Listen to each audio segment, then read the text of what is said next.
alignment.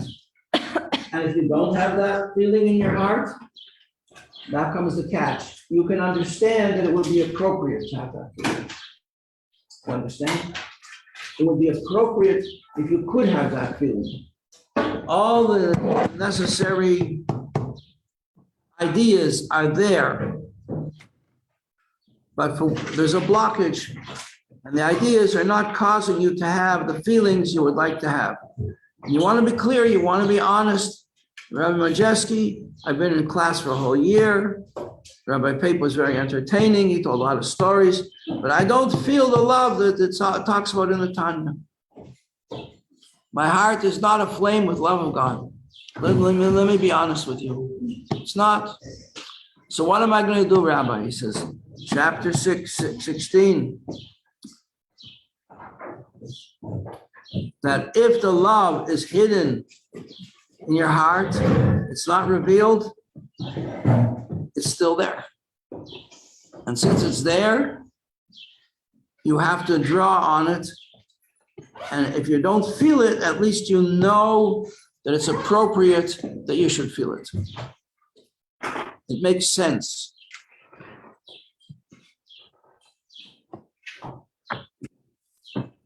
Okay, let's keep on going. Page 233. This means that the heart comprehends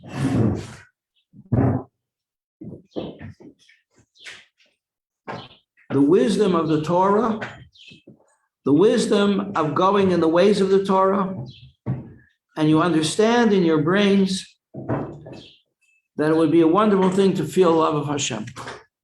You're not opposed to it. You're not saying, leave me alone. I don't want any of this nonsense. You know, my parents were survivors, and I was brought up with no feeling for all they made fun of Yiddishkeit, and they had no use for it because of all that they suffered.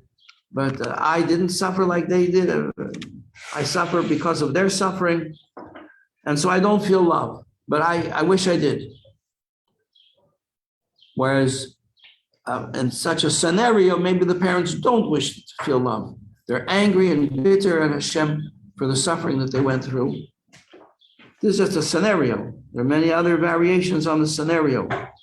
So that means now the child comes along and does not feel love in the heart, but understands that it would be a wonderful thing to be able to love Hashem. And understands, a person on page 233, the greatness of the Gedulus Ein Sof Baruch Hu, the greatness of Hashem who is infinite. The Kula Kamei Kolei Choshi Mamish, and everything in the whole world is just like no more than a ray of sun in the sun itself. Asher Al Kain, therefore, the last lines here on page 233. Everybody got the place? 233. Asher Al Kain Yasalei Yizbarach Shetichla Eilav Nefesh Kol Chai. It would be appropriate for every living thing to turn to Hashem and rely on Hashem, because Hashem is the source of their life. And every living thing should desire to be connected to Hashem, because Hashem is the source of our life. Clear?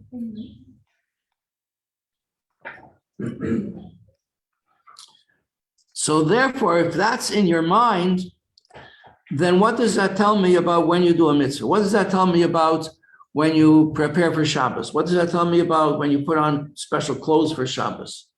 What does that tell me about you when you go and give out a candlestick for Shabbos? Candlesticks to somebody in the mall. It tells me that you're doing this because in your mind you understand this is the right thing to do.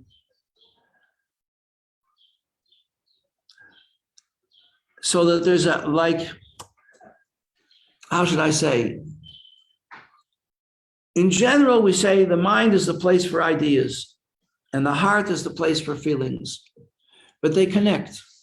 They have to connect. If they don't connect, that's called a psychosis. It's not healthy. So we have to connect them. How can we connect them? There must be a meeting ground between the intellect and the emotions. So how can we understand what that meeting ground is? Let's say, we'll put it like this. In the realm of emotions in your heart, there has to be a realm also of thought that underlies these emotions. So there's one.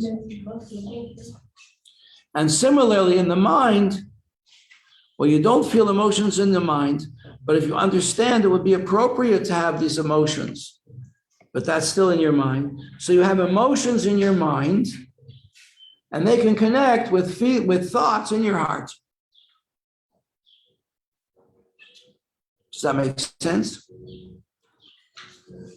Your heart is for emotions, but there's a level of the heart that is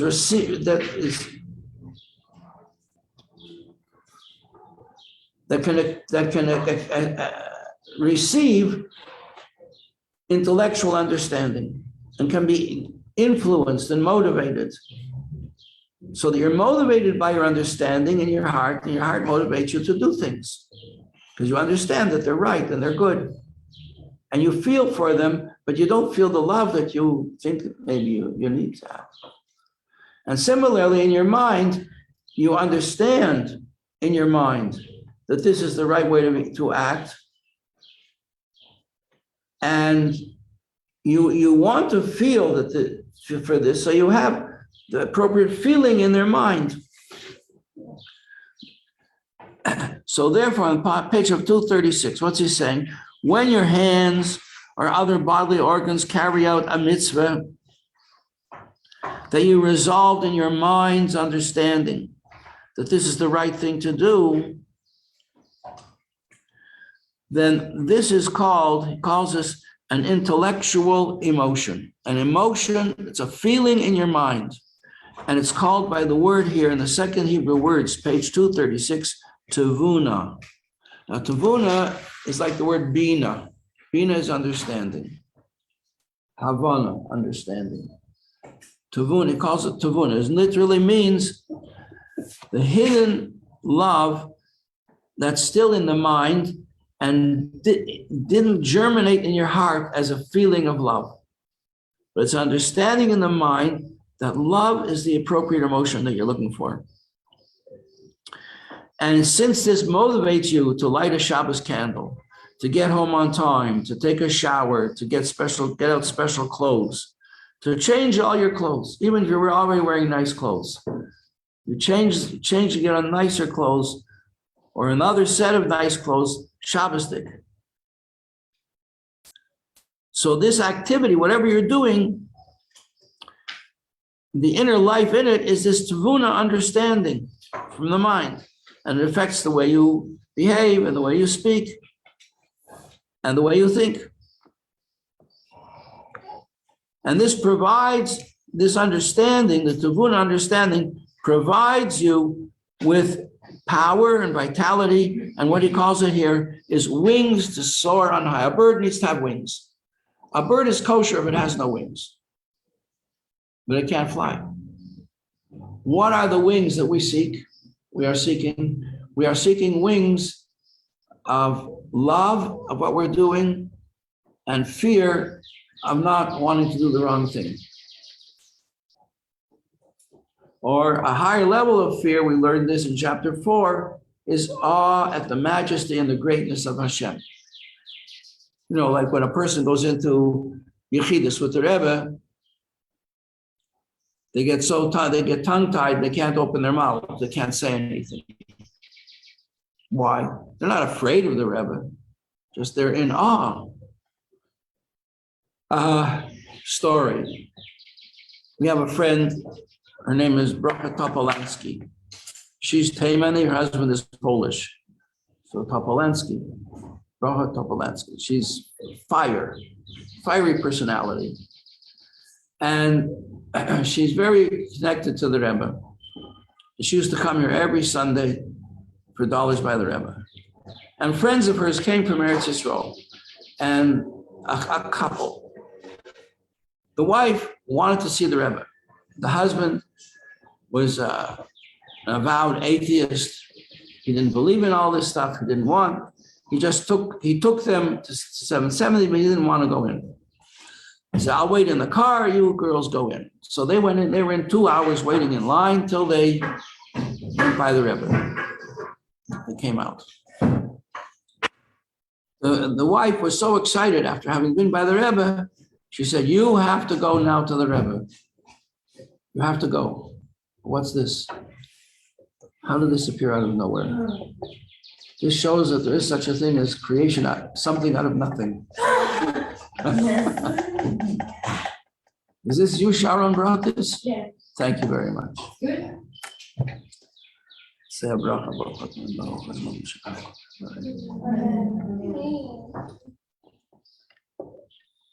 Very good. Thank you. She said, you have to go see the Rebbe. No, I don't want to go. No, you have to go. I insisted you go. And she didn't let him off the hook, so he had to go. He said, I have nothing to ask from the Rebbe. She said, wait a minute. You are in charge of the financial interests of the whole kibbutz, right? He says, yes. She says, did you have rain this year? He said, no, we had no rain. She said, where's the rain going to come from? You say you have nothing to ask from the Rebbe. You don't need rain? That convinced him. So, okay, I'll go. And they waited for him. And eventually he came out. So his wife was so curious because she was so excited to see the Rebbe. How did her husband respond? He came out. She said, no, did you say something to the Rebbe? What did he answer you? He said, it was very interesting. She said, what do you mean it was very interesting? What did you say? She said, I didn't say anything. What happened? He said, it was very interesting. Did the Rebbe give him a bracha? For sure the Rebbe gave him a bracha. The Rebbe gave him more than a bracha. The Rebbe looked into his soul. Nobody ever did that before. So that's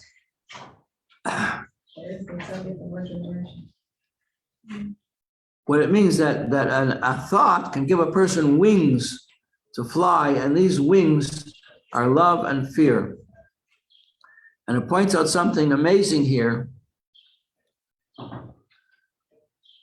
that the word tavuna has within it the letters for ben ubat. Because ben and bat, ben is a son and bat is a daughter. And emotionally, ben is a feeling of love generated in the heart. It's called a son. And a feeling of fear in the service of Hashem is called bat. It says about women that they're given, like Bina Yisera, extra strength in this area. So now, if this love and fear, referred to as tavuna, is not felt in the heart as a feeling in your heart, but since it motivates a person to do the right thing, so the Rebbe writes here in the dark lines here, in the solid lines, it's considered as if, since they motivate him, it's considered as if he does have real fear and love revealed in the heart, because the end result is the same. In which case, he would have performed this mitzvah, like lighting a Shabbos candle, getting the room, tidying up the room for Shabbos, with a desire and a fervor and a passion that would be felt in the heart and the soul thirsting for Hashem.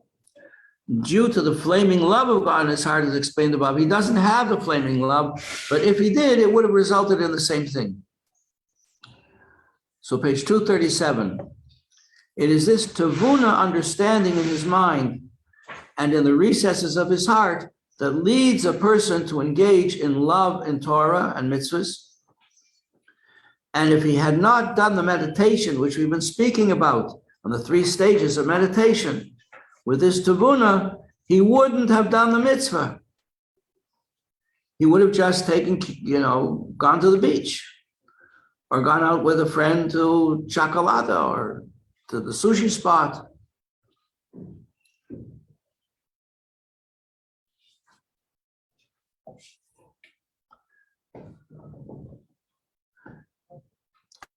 Going down now to the bottom of page 237. And this is what the sages hinted at this when they said, HaKadosh Baruch Hu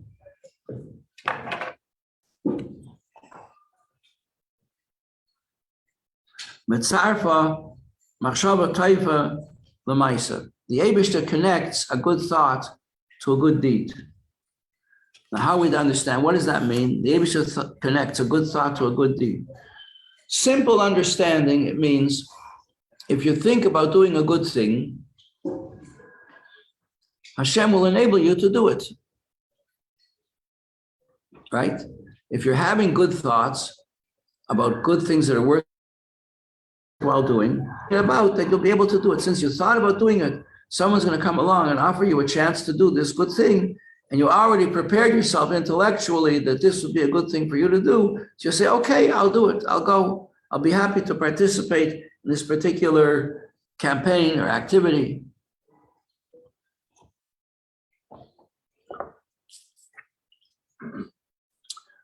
Another way of understanding it is on page 238, the Torah will consider it as if he had actually done it.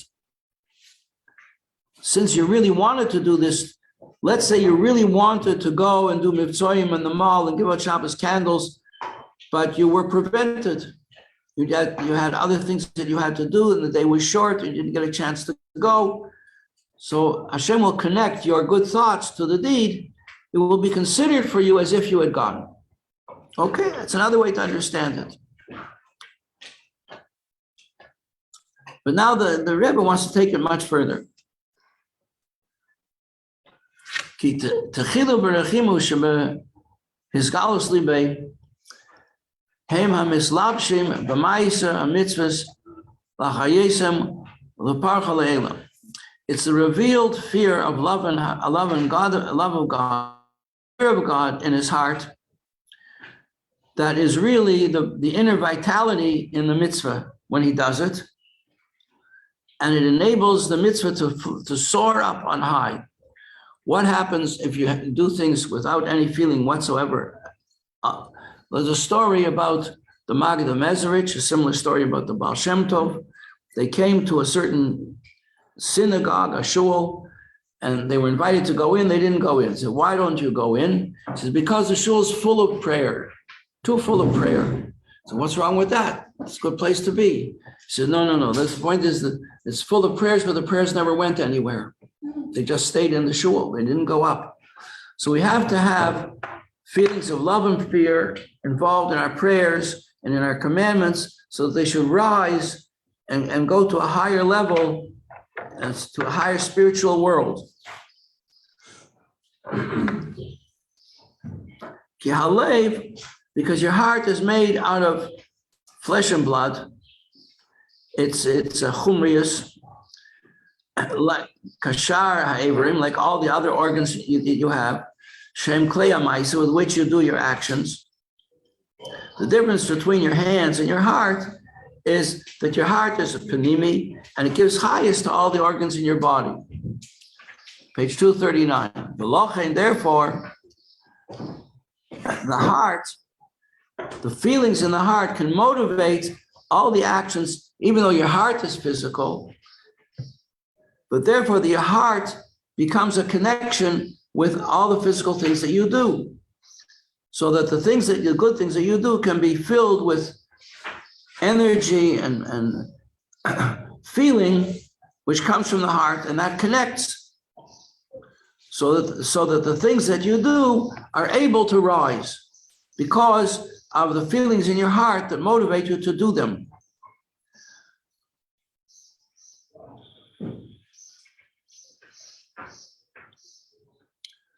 Now the Alter Rebbe poses a question. The problem here is that the feelings in my mind of love and fear that might motivate me to do good things, they are not physical. They are spiritual. They're ideas. The heart is pumping emotions to my hands, to my mouth, to my speech, to my eyes, the way I look at things.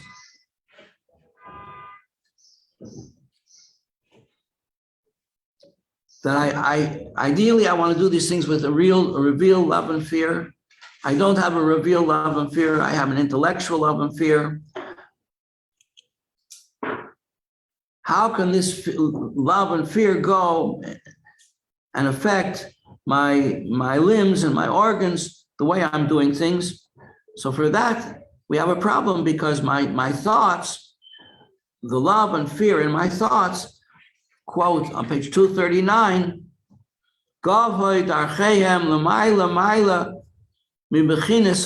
they're much a much higher level.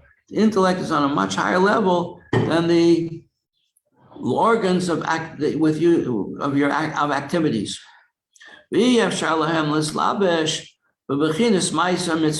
It's not possible for these thoughts to be actually involved in your activities, that they should be like intellectually revealed in the things that you do, so that your mitzvahs should fly up.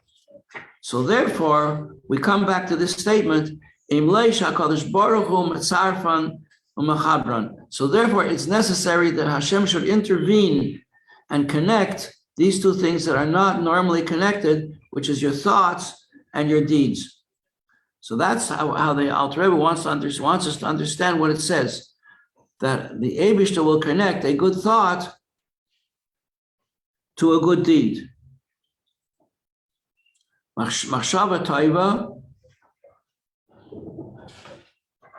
mitzarfan l'maisa. The Eibishter will connect a good thought to a good deed.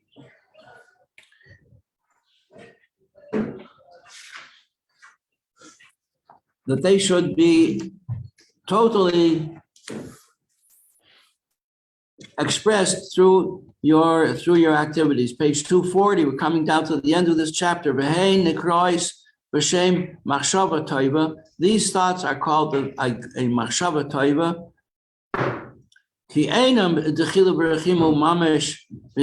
But they're not love and fear revealed mamish in your heart. They are the idea that this love and fear would be appropriate to have in your heart, and therefore that motivates you to do whatever you're doing, whatever mitzvah you're involved with. But in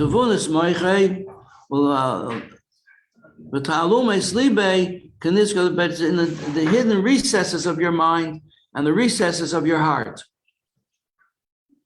And then in the note, you have this note here on page 240 where he brings down that the word tuvuna, if you see the way the word is written, tuvuna contains the word ben and bat. That a ben stands for a son, a strong feeling of love, and a bat stands for a feeling of fear.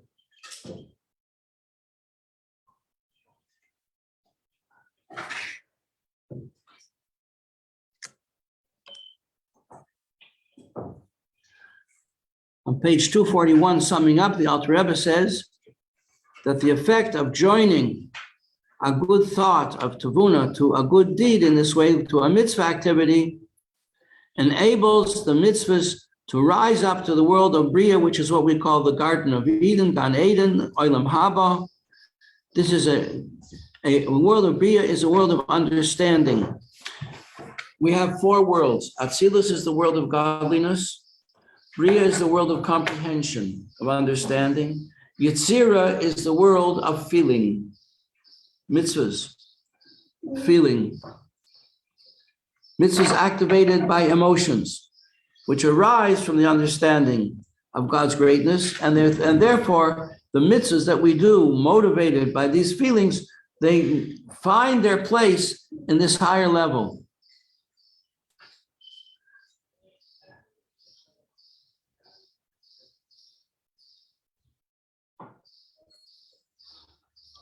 And then he concludes, even without this act of joining the good thought to the deed, a person's Torah and mitzvahs rise to the world of Yetzirah, that's the world of feeling, since at least they're motivated by the hidden fear of love, fear of God that's hidden in the heart of every Jew.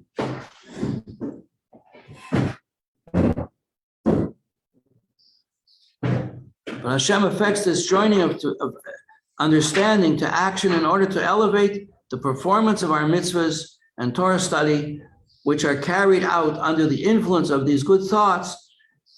And Hashem joins a good thought to the deed.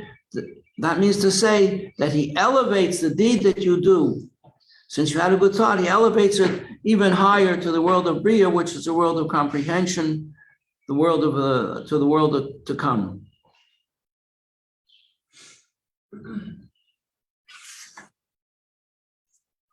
However, page 242, without this joining from Hashem, they do not, without Hashem joining them, they do not go to the world of Bria, but they anyway will go to the world of Yetzirah, which is the world of feelings, where natural fear and love find a welcome place.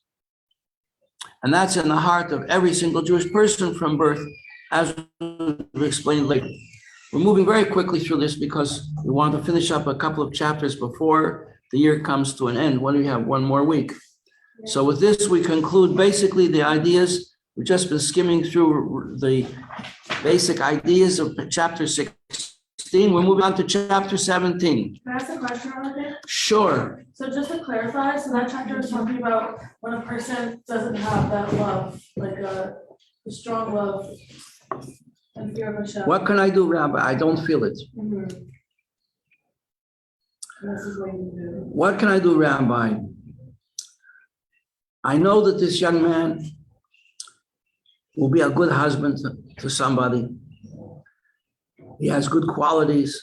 He's a Yireh Shamayim, but I don't feel love. How can I get married if I don't feel love? And the answer is you can get married if you don't feel love, if you're confident that he's the kind of person you would like to be the husband, the father of your children. Does he have the values that you're looking for in a Jewish home? I don't feel love. Guess what? The love comes. And the feelings of love that you would feel before you get married are very, very different from the feelings of love that develop when you're married and going through life together. When I was a teenager, I remember there was a girl, my sister, I was living with my sister, who was much older than myself. She should have refuah shalema. Gitla Malka Basara, and she made a party. I was sick in bed. I was a young teenager.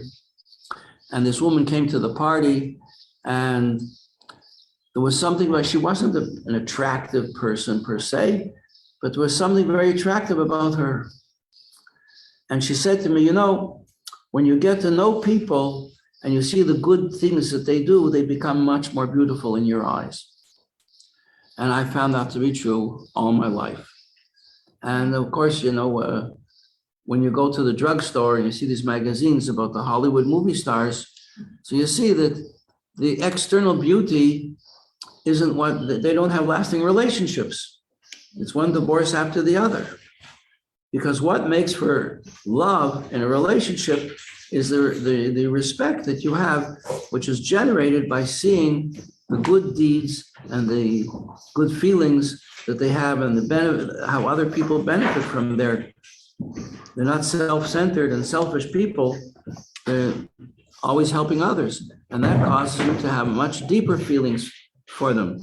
So the same thing here in a relationship, you don't feel a revealed love in your heart, but you will feel love b'meshech hazman. So you base your decision on the qualities that you're looking for in a relationship.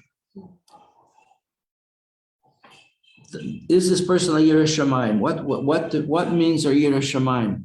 It means if he knows that something is supposed to be done, but it says in the Shulchan Aruch, it's a mitzvah of the Torah to do it, he'll do it. Whether if he feels for it, good.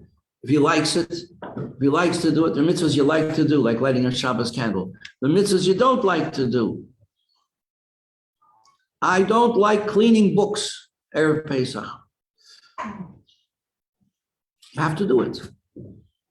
Maybe you don't have to do it. You could sell the books, but there's certain things you don't like to do, but you do them because because that's the test. That's what your Shemaim is all about.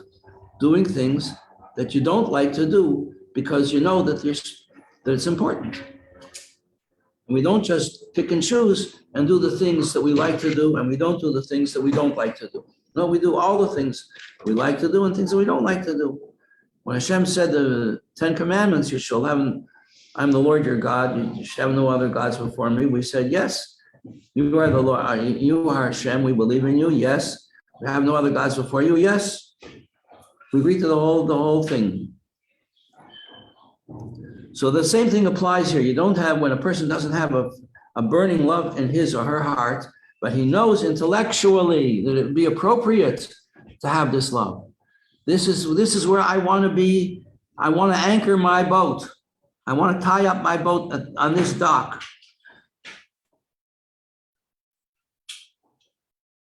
And I want to tie it up with a good strong rope. Then that's what we're talking about. And through doing that, and the good deeds that you'll do as a result of that intellectual decision, they will lead you to have love in your heart. And how will you know you have love in your heart? If there comes a situation where you can't do it, and you'll feel very bad.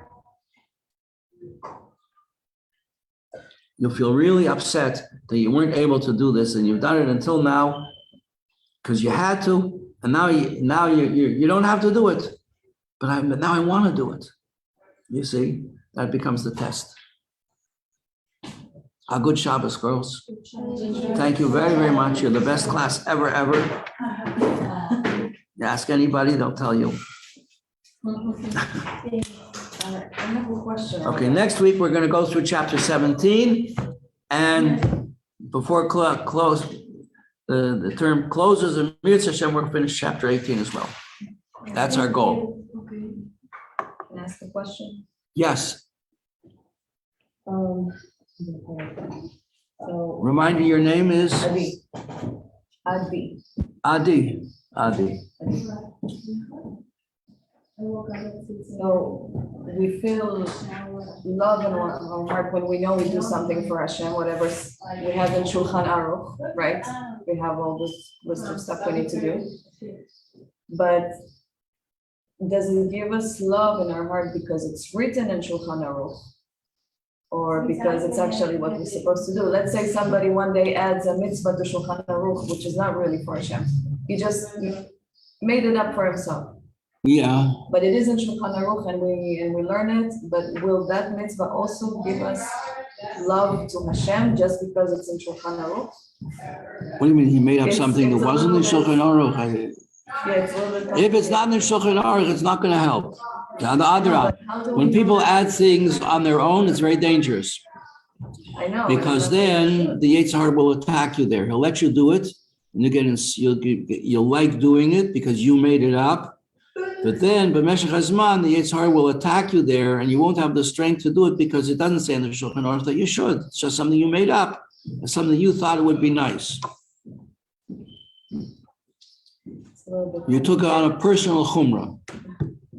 I'm not saying that nobody should ever add something, but the question is, how do we know that everything in Shulchan Aruch is really what Hashem wanted? How do we know? Yeah, that's a good question. How do we know? Because everything has a source. You can trace the source.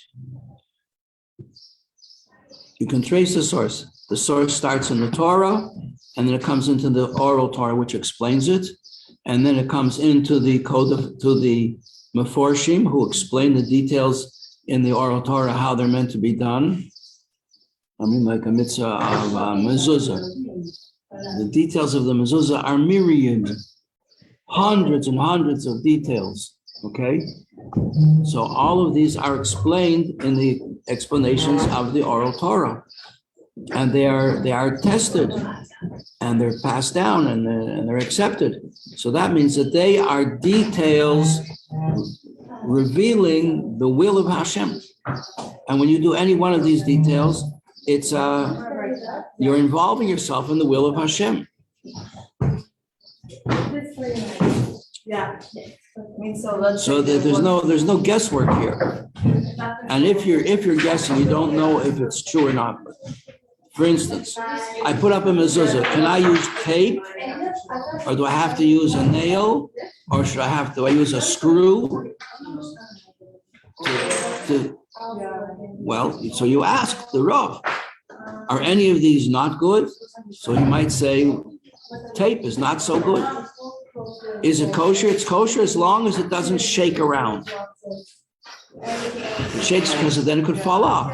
But if it doesn't fall off, it's okay. But it might fall off. So better you should use a nail.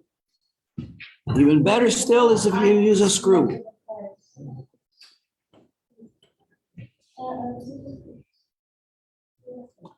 What if I write it? What if I write the Shema on the doorpost? Is that okay? No. Is that something you made up? What about, I love the mitzvah mezuzah so much. Every time I come in, when I say Kriya Shema, when I say you should write these on doorposts of your house, I'll go and kiss the mezuzah. Because I really love the idea. I bought expensive mezuzahs and I want to kiss them. Because that's something you just made up. It doesn't say anywhere that you have to kiss the mezuzah when you say Kriya Shema. And therefore, a month or two down the line, you'll say Kriya Shema and you'll be tired and you won't kiss the mezuzah. And then the Yetzer Hara will come. And the next time you say, you didn't kiss the mezuzah last night. You don't have to kiss it tonight either. Until eventually you stop kissing the mezuzah and say, see, you didn't really mean it. And he'll attack your whole Yiddishkeit. And there are other things you don't really mean too. So therefore, we have to rely on the things that are in the Shulchan Aruch because they come with a solid like the rock. They last forever. Thank you. Good morning. Welcome.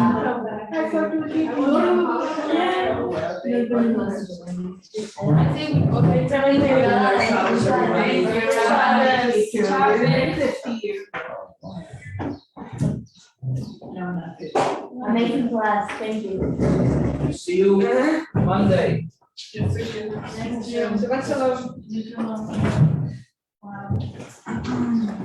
Are you okay? Hey, this is Good